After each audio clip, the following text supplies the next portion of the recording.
पान खा के कैले रहस ओठ लाल लाल हो, हंसी हंसी के बात रजऊ करेले कमाल हो, करेले कमाल हो।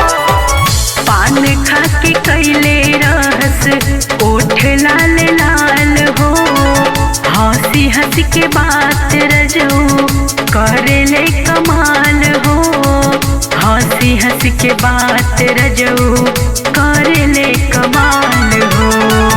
हंस मुख रखेले राजा हरदम मिजाज हो, हंस मुख रखेले राजा हरदम मिजाज हो। उड़ले बुलेटवा राजा रंगबाज हो, उड़ले बुलेटवा राजा रंगबाज हो।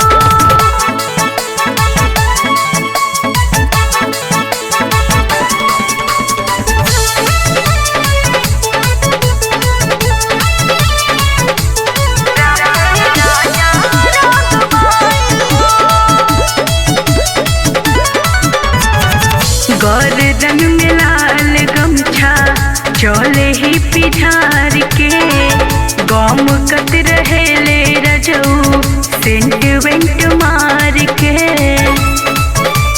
हाँ हाँ हाँ हाँ, गर्दन में लाल गमछा चले ही पिठार के, गम कत रहेले रजऊ सेंट वेंट मार के, गम कत रहेले रजऊ सेंट वेंट मार के। हावे बलम जी हमरो मथवा के ताज हो, हावे